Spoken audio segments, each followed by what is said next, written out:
Hello there, and welcome to the How to Market Your Horse Business podcast. I'm so glad you're joining me here today. And just in case we are new friends, my name is Denise Alvarez, and I will quickly introduce myself, and then I'm so excited to introduce you to my guest today, for the second time, actually, here on the podcast. So as I said, my name is Denise, and through my business, Storm Lily Marketing, I get to help horse business owners like you to really clarify your marketing and your messaging so that your online visitors can become your customers. I do that through coaching as well as website design and content and Social Stride, my monthly coaching program. I do each of these things so that I can help you be out doing more of what you really love to do. And I know that marketing may not get everybody else excited. And so on the podcast, you will get step-by-step strategies and basic how-tos to help you not only see what's possible for your business, but so I can guide you through that process to make it happen. So as I said, today's guest on the podcast is back for a second time. She is one of only a few, maybe a couple actually, return guests on the podcast. And if you have not met her through episode number 38 here on the podcast, you will want to go back and listen to that. It was titled, Do You Have to Scale to Grow? With Shelley Paulson, of course. And it has continued to be one of the most downloaded episodes on the podcast. And I'm not surprised because there's so much great information there for business owners of all sizes and of all niches in the equestrian world. So if you've not listened to that, I invite you to do that. Of course, I will have that link in the show notes for today, which will be stormlily.com/90. Now, what's so fun for me about having Shelley on the podcast again is that we've become friends since I first met her. So when you first met Shelley, that's also when I first had my conversation with her. But since then, I have had the honor of becoming one of her clients. I got to have her take my branding photos while we were both in Texas for the American Horse Publications Conference. It was amazing. It was such a blessing. And then we turned the tables and she became one of my clients. And I have gotten the pleasure of helping Shelley with some of her marketing and her copywriting as she continues to grow and evolve in her own business and wanted to just bring her messaging up to speed with where she's headed. Now, along the way here on the podcast, I've also welcomed a number of equine photographers. So if that's you, hello, I'm so glad you are here. And some of them have even joined my Social Stride membership. And so I know there are a number of you here in the podcast community on social media. And so as Shelley and I were visiting, I actually asked her if she'd be willing to come back on the podcast, but this time to speak specifically to equestrian photographers. Now, let me tell you this. If you are not an equestrian photographer, you do not need to turn this off because truly, not surprisingly, the nuggets that Shelley has will apply in your business. But just know that the examples that she's giving and the way that she's applying what she's sharing is specific to equestrian photography businesses, all right? So Shelley is going to share 4 specific strategies or approaches that will be key to marketing your equestrian photography business well. Now, starting out, we actually had 3, but as we were talking, she came up with a 4th. So I've titled this episode 4 strategies, all right? Shelley is so kind. She even is giving you a template, essentially, of an email that you can send to brands that you want to work with. So you can expect this conversation to be super practical and helpful for you and your business. So without further ado, here is my second conversation with Shelley Paulson.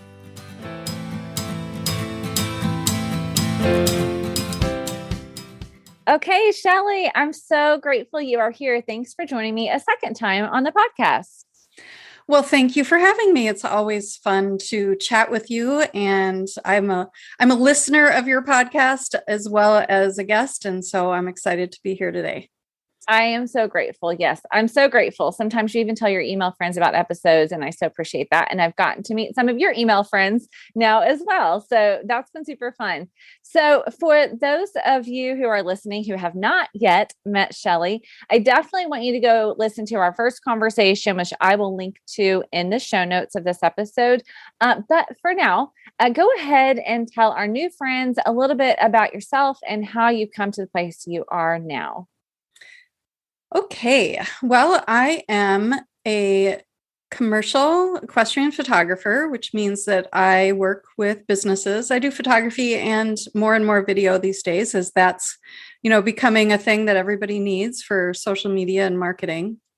But I have actually been a photographer for over 18 years, which makes me fairly ancient in this industry. I started doing photography right about the time when the technology shifted from film to digital. And I was primarily a wedding and portrait photographer, but I've always been a horse owner. Well, most of my life been a horse owner. And so on the side, I was slowly building an equine photography business, and eventually was able to go full-time just with horses, and really make a business out of that by doing not just portraits, but also stock photography and the commercial photography. And then now also I have a big part of my business is educating other equine photographers in various aspects of photography and photography business.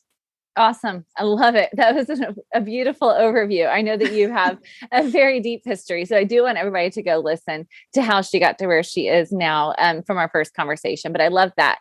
And one of the things in our first conversation that we talked about was the idea of scheduling longer periods of time off for your mental capacity. And I had told you in that conversation that we would talk again on the podcast. So tell us how that's going. How is that working for you? Tell us exactly how it works for you in terms of the tangible, and then how it's working for you in terms of how it's going.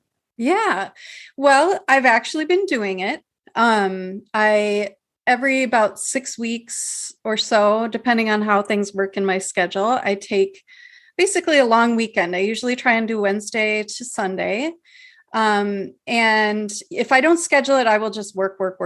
I always take Sundays off unless there's a special event or I'm traveling, but I needed to have some more time off. And when you run your own solo entrepreneur business, it's very hard to do if you don't schedule it. Otherwise, you just keep filling your schedule. And that was what I'd been doing for 18 years.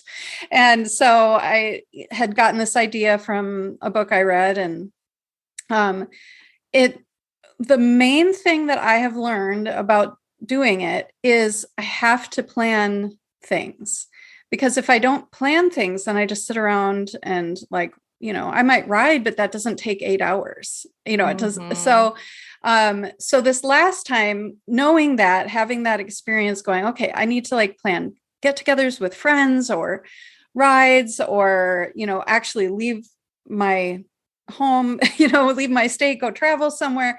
That's kind of the next step for me. I've gotten so I can schedule it, but now I have to plan things to do that are quality activities outside of work. And so this last time I took kind of the 4th of July weekend off, because I figured everyone else would too. So I stopped working on Wednesday, and on the weekend, I took my horse to a park, my horse Fritzy to a park, and did a trail ride. And this is our first time doing that in 6 years that I've had her, because she's a very forward horse, but also I had only 2 horses, and one would just go nuts if we left. And so now I have 3 horses, and I'm able to start branching out and taking Fritzy places. So that's going to be kind of one of my number one things here in the summer and fall to do on my weeks off. I'm hoping to do some camping and just, actually plan fun activities for those days off. Okay, that's a really great insight that I hadn't thought of. But even as you say that, I can see how that's true in my own life as well. When I have a few minutes of downtime, immediately, like you said, when you own your own business and when you enjoy what you do, right? Immediately you're like, oh, I could get this done right now, or I could do this, and without having something else intentional in front of you to take up your time. So that makes perfect sense. I love that. I'm so glad to hear that that's going well. And for those of you that are listening, that haven't considered that, I think it's a really neat thing to think about, and go back and listen to my first conversation with Shelley, where she shares how she landed at that decision and what that can look like. So I'm so glad that that's going well. So yeah, go for it. What else you got? I was just going to say, yeah, it's really, I think, improved my work time too. Like I'm not so burned out. So I know burnout's a big thing for entrepreneurs. So it's just one more thing to help prevent that. Yeah, absolutely. And like you said, it's those intentional choices that are going to do that. It does take that intentionality. So I so appreciate that. Yeah. Okay, so today what we're talking about is actually very much geared around equine photography and marketing, because since I started this podcast, I have learned there is quite a community and continual growth right now in equestrian photography. There's even, what is it, the Equestrian Photographers Network, right? So like there's a large group of people. So from connecting to people on social media versus in my membership, I just welcome some new people into Social Stride that are equine photographers. I feel like I'm constantly making new friends in that area, in that realm of photography. And so I can see that it seems that a lot of them are experiencing success, but also would love some help in this area from somebody like you who has learned quite a bit. So that's why I'm excited to have this conversation with you that's truly just geared around equine photography and marketing, of course. Yeah, I'm excited too. I have some good thoughts to share today. Awesome. Okay, so let's jump into some of the things that you have learned. You have graciously said that you would share. And as you said before, one of the things that you do, one of the facets of your business now has been the educator part, right? Taking time to really help people and come alongside them, define what works for them. Because what's beautiful about it is what works for one photographer may be what works well for another, but maybe not, because maybe they have different goals and aspirations for their businesses, right? So you've seen a variety of people and a variety of businesses thrive, but in different ways, all in the equestrian photography realm. Yeah. And, I think there's a sense, because it is a growing industry, in that there's a lot of people starting photography businesses, and there can be this fear among photographers that, oh, the market's saturated and there's too many photographers and where do I fit? But as the number of photographers has grown, which I think is due in large part to social media and the ease of access with equipment that's way better now than it was when I started 18 years ago. But there's also a greater consumption of photography and video because of social media and all the marketing and all the websites and the just need for a constant stream of good content. Or even just on the portrait side, for people wanting to be photographed with their horses. And before social media, nobody saw those photos unless they came to your house. And so there is a rise in the number of photographers, but there's also a rise in the consumption of photography. And I feel like they meet each other fairly well.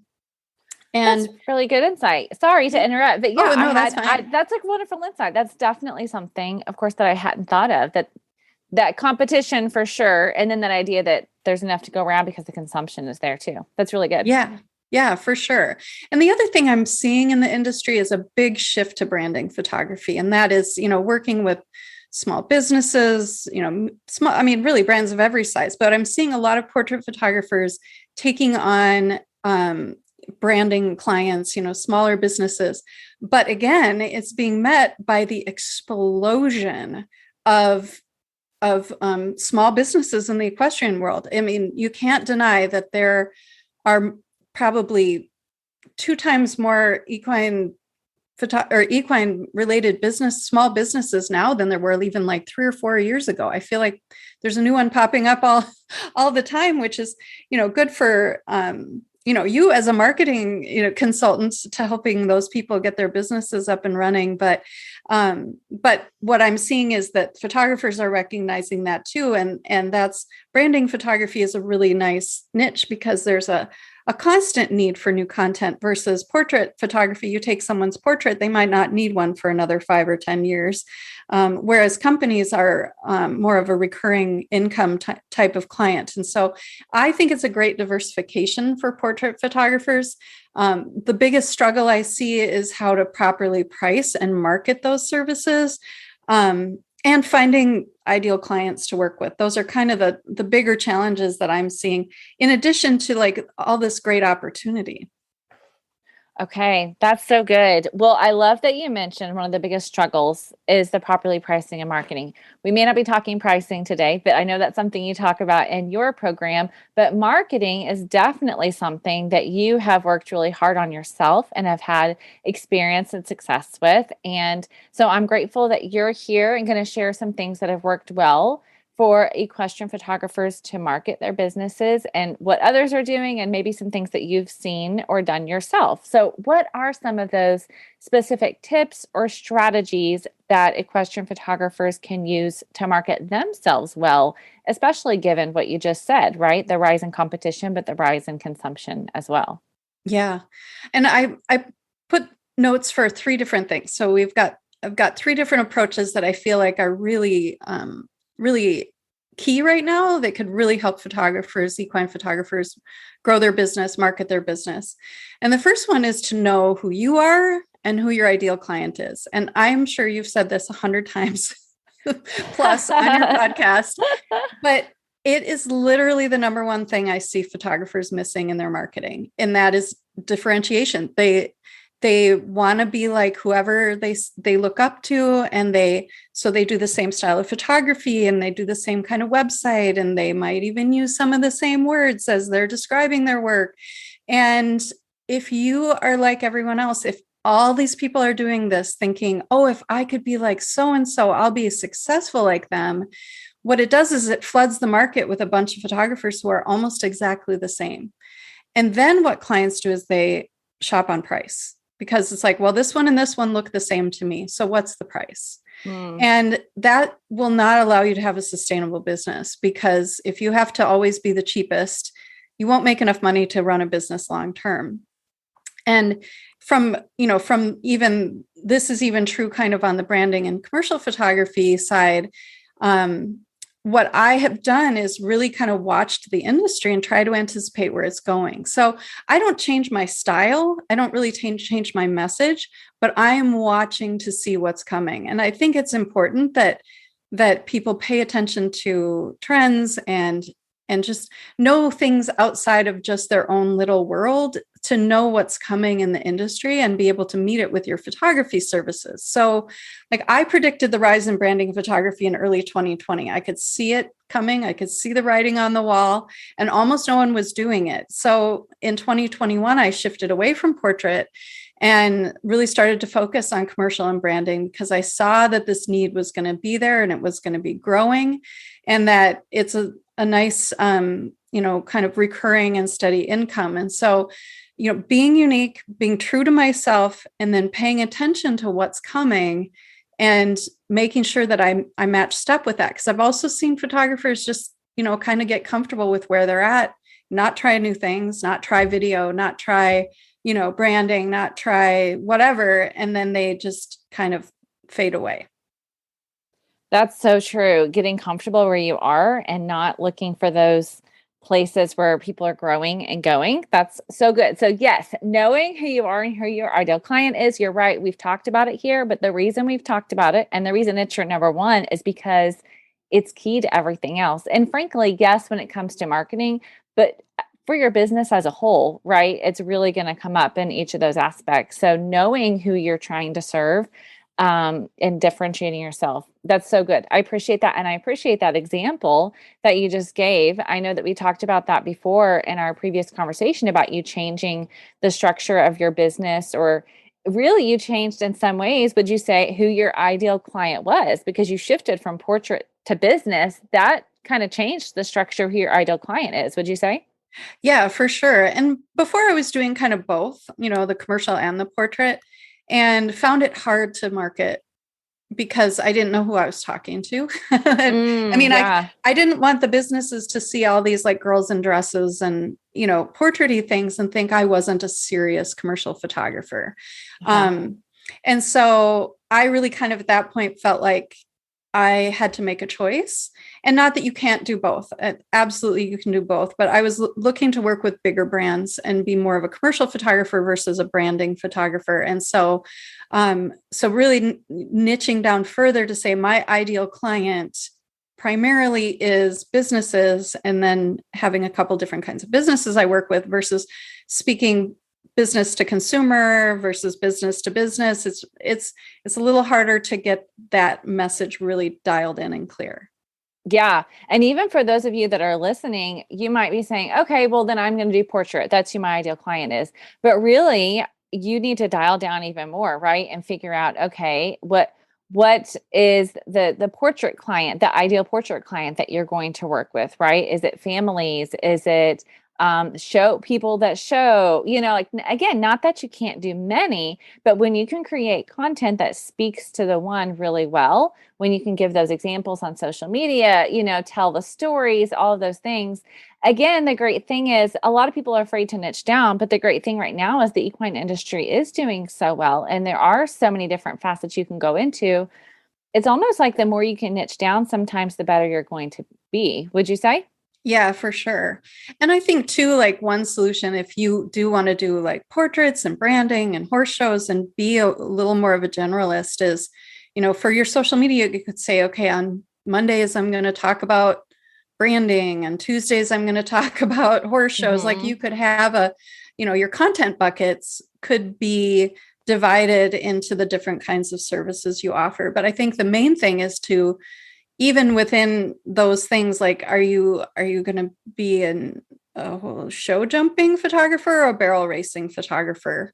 Mm-hmm. Those are two really, really different, audiences. And so, like you said, like niching down more and just saying like, I do, portraits, branding, and shows for the English side of things or the Western side of things. I mean, the more you can be specific, I think the better chance you have at being looked at as an expert. Mm-hmm. And when you're looked at as an expert in something, you can ask for more money. And asking for more money. Yeah. Asking for more money is what we need to do in order to make this a sustainable thing in the long term. Yeah, absolutely. That's a great point. Don't be afraid to put yourself out there as the authority and expert in a certain field. Mm-hmm. Okay. That's so good. What is your second one? Don't be afraid to reach out to a brand, a business, an equestrian that you want to work with. I think, we like to kind of just wait for people to come to us, but, a quick direct message or email to let people know you're available and that you're interested in working with them can be super effective.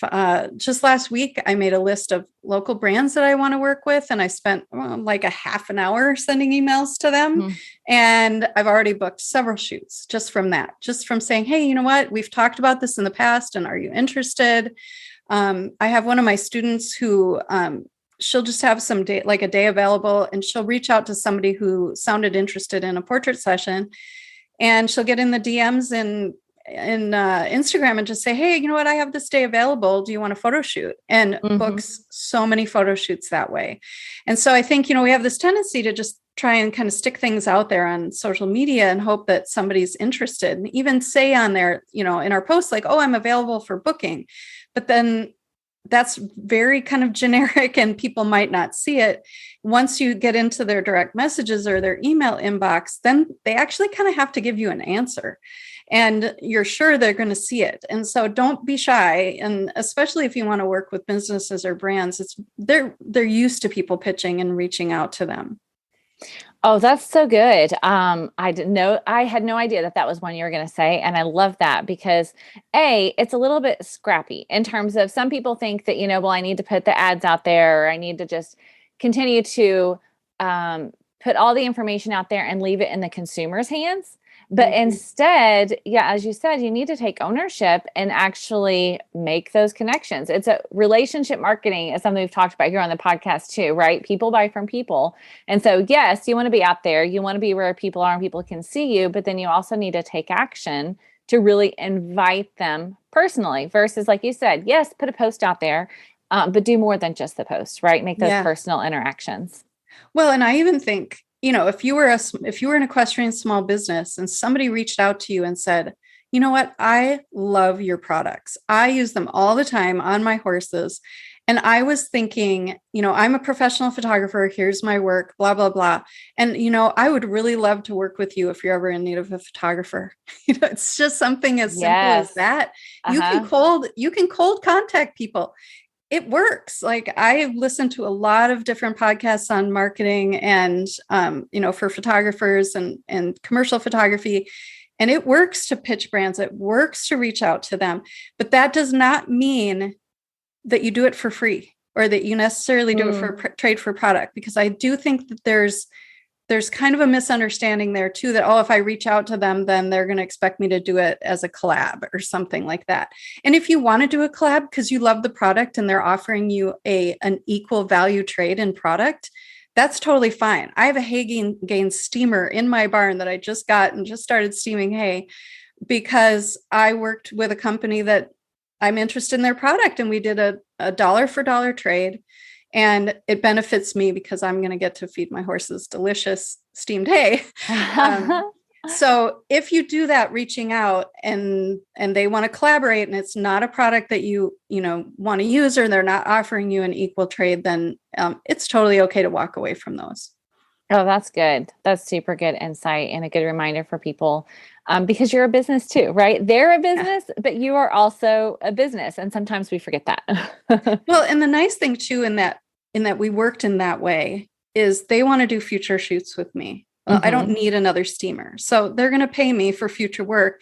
And by doing that trade and building that relationship with them, now they know my work, they know what it's like to work with me. We've developed that personal connection, and I know that we're going to be working together again in the future. So it all was a very positive experience for me, and I want to do it more. Yeah. Oh, that's so good. Okay. What's your third one? Third one, don't hide behind your computer and your phone. Get out and be face-to-face with your ideal clients. When I was still doing portrait work, I would go photograph local clinics. And, my area is a lot of eventers. And so I would go to eventing clinics. I would bring my camera and take photos and give photos away to people or sell them if they wanted to. For me, I have a stock library, so I would just get them to sign a model release, and then I'd give them photos for free. But the downtime you spend at a clinic like that with other equestrians, you can actually really sit down and have conversations with people, and you can, they're seeing your work, they're seeing the quality of the photos that you took at the clinic, and then they met you and had time to talk to you. I think it's just one of the most powerful ways to network is, just face to face with people. And our area has a special horse gift market in the fall before Christmas. And so I always go to that, and I'm meeting with people, I'm networking with people. And then for me, I've gone to the American Horse Publications Conference for probably 5 or 6 years. And that's how I'm doing my in-person face-to-face marketing with people who are my ideal client.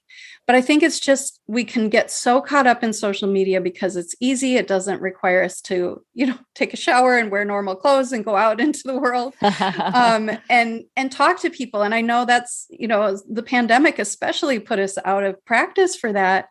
But I believe there is no better way to market than meeting people in person, because as long as you have a good personality, when you're meeting people, it puts you top of mind, and it's the know, like, and trust factor too.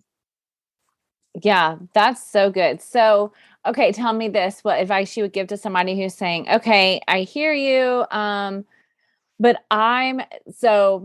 some people like myself, right? I'll use myself as an example even. I don't have a horse of my own. So I'm in the equestrian community in terms of I take riding lessons. I go to our local rodeos or shodeos and things like that to meet people, which maybe I'm answering my own question that way, right? So I know there are some people who are saying I'm not showing, I'm not doing this. I'm not a horse show mom, right? I'm not involved, quote unquote, but I want to be. What types of advice do you tend to give them? Well, I mean, I'm not actually taking my horse to these clinics. I'm just taking myself. Yeah. And my camera, and so for photographers, there's kind of an easy access there where you're like, hey, can I come take photos? Yeah. And who's going to say no to that? And you can certainly sell the photos if you don't want to be giving things away. But I think, if you're like we have the Minnesota Horse Expo. So it's a big trade show and there's clinicians and just it's big. It's not as big as like the Midwest one in Wisconsin or Equine Affair. But I just went around like and started meeting horse owners and horse businesses who had, booths there. I actually think that's better than having your own booth because people are so busy at these shows that they don't spend time most of the time at your booth. And it's really hard to target your market or target your ideal client.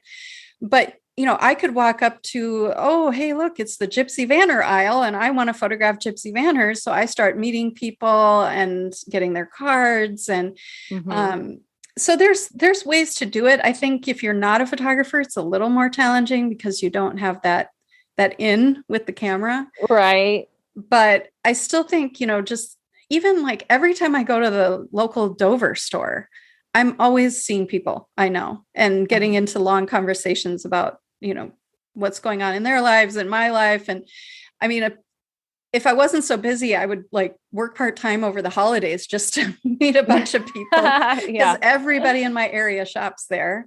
Yeah. And so I know I just had dinner last night with a woman who does some body work in the area, and she works at Dover one day a week. And it's great. It's a big part of how I market my services. And I know not everybody has the time for that, but, just shopping where the local equestrians shop and going to the, trade shows and events and even, a tax swap. You may, if it's the right kind of tax swap, like we have the Central States Dressage and Eventing Association, and they have a tax swap, and I can guarantee you I would see people there that I could talk to about photography. Yeah, that's good. And the other thing too is as you go in, which I know you have the personality that's good for this, but for some people that are like, I'm not super conversational easily, look for ways that you can serve them, right? Like it doesn't always have to be selling your services, but if you make a connection because you're in conversation and then you're like, oh, you're having this problem. I love this product, right? Or I love this person, this body worker, whatever it is. If you look for ways that you can serve them and make that connection, they're also going to remember that. And that's going to even build trust, even if you're not directly selling your services in that moment. Yeah, for sure. And that was, the going to the clinics and not going there to make money on, like here, I'm just going to go. And if you want, 5 web-sized watermarked images here, and it shows generosity. It gets some of my photos in their hands. And one idea I had before I stopped doing that because of the shift to commercial work was the last clinic I went to, there was a feed company that had brought goodie bags for everybody. And it was like feed samples, but it was also like, granola bar and some water. And I was like, next time I'm going to bring a swag bag that it doesn't have to have like a t-shirt or really any expensive swag in it. You could have stickers and just things that people need when they're at a clinic or or if you were at a horse show. And what do people need at a horse show? And you could be handing those out with your card, or the bag could be branded. I just love this kind of marketing. I really, truly believe in it because I think the more people are meeting you and seeing your face, the more approachable you are, the more the more relationship is built. Yeah, exactly. It goes back to that relationship. Okay. I love these tips, and I cannot wait. And they're really more than tips. They're deeper than tips. These are strategies that people can take and really run with. So I appreciate that so much. Generally, is there anything else that you think my listeners, especially those that are equine photographers, are trying to get into that? What should they know about building an equestrian photography business that you have not yet talked about? Just to really dig deep on who you are as an artist. I mentor a lot of photographers, and I think that's an underlying struggle that does relate back to marketing, because if you don't have a vision, if you don't know what your photography is going to offer people, how you are serving people, it's really hard to market. If you're generic, it's really, really hard to market. And I know this is going to sound like a plug for you, but I promise, friends, this was not my intention. I know. But I've worked with you to help me with, some of my own marketing and my website and my educational program. And not only are you just really good at the writing the copy, but you were really good at helping me think about who I am marketing to and what that message is. And I've been doing this for 18 years. You would think I would have it down pat. But having that outside person come in and take a look at everything and question, like, well, what do you mean about this? And what about taking this in this direction? Like it totally elevated my own marketing. It gave me new language to talk about my business with others and in my social posts. And I mean, you even made me cry when you helped rewrite my about page. I'm like, oh my gosh, I really, really am passionate about this, so I know, like I said, it sounds like a pitch and we didn't talk about this ahead of time, but it's really hard to do it all yourself. And it's especially hard to talk about your own business. It's especially when it's a solo thing and it's so tied to who you are as a person. So I'm going to say, find a mentor who helps you figure out who you are as a photographer, and then hire Denise or someone like Denise to help you figure out how to market that. Because especially if you're brave enough to be unique about what you're doing, you're going to need somebody to help you figure out who's consuming that and how to reach them. That's good. That's good. And I'm not just saying that because of the other, but I appreciate that so much. But you're right. As you know, that clarity, as you're even saying that, I was thinking about some of our conversations as I worked with you on your website and on your launch, and just helping to get that clarity around things, because the more that you figured that out, the more that you were really excited and on fire for what you were doing, because you're like, oh yeah, this is exactly why I love what I do. This is why I love to help people in this way. And so, yeah, so I appreciate that. And I'm so grateful to hear that. So super good advice. Yeah. And like literally didn't have my why dialed in on my mentorship program until we worked together.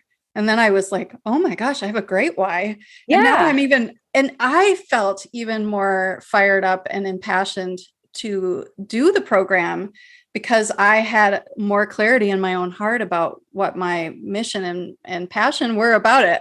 And so, yeah, it's really so important to not be an island in this industry on so many levels. And we didn't even get into the like networking side of marketing, of just like, giving people great experiences so they talk about you and other people hire you. I mean, client experience is actually marketing. And so there's your bonus tip. Yeah. I love that. Treat your clients really, really well, and they'll come back to you and they'll send their friends to you. And client experience is just like, it's number 4. Yep. I'm typing it in my notes right now. Create an amazing client experience, because that absolutely is a big part of marketing for sure. Oh, Shelley, this has been so good. All right. Before we go, of course, I'll have all the links and all the highlights and the show notes, but go ahead for those listening who want to take action now. Where can they find you?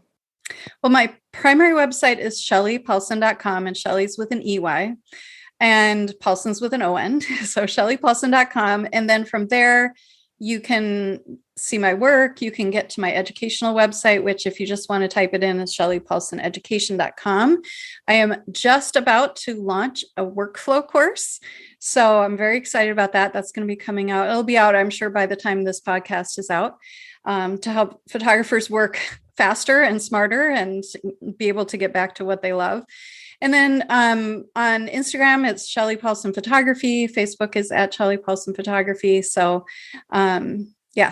I love it. Yeah, sorry. let's rewind that. So you just say awesome so that I'm not like stumbling. You're good. I'll edit it out. All right. Okay. Awesome. I am so grateful for all of those things. I'm so grateful for all the things that you are doing and how you willingly share and how you do the work. And you're a great example to so many. So thank you, Shelley, for being here and for sharing these great strategies. I know they're going to help your fellow and upcoming equestrian photographers. Well, thank you so much for having me. I love to talk about this stuff.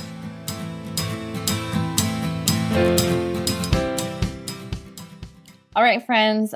What did I tell you? Don't you just love Shelley? I do. I'm just so grateful for her. She's just a wonderful person and an amazing business owner, and so kind to share so freely and openly some of the things that she has learned in her time as an equestrian photographer, and even before that when she was shooting weddings. And so I hope that you were encouraged. I hope that you've been taking notes. And if you did not, make sure you head to the show notes, stormlily.com/90. I, of course, will have the highlights there, and I will have links to Shelley's website, her social media, and then, of course, the workflow course that she spoke about. So I will make sure and link to that in the show notes as well, in case that's something that is interesting to you and that would be helpful in your business. Now, I so appreciate Shelley's reminder that it's so important to know who we serve, right? And know what we're doing, who we're doing it for, and then to not be afraid to get help to market it, which was so kind. I promise you, I did not know she was going to say that.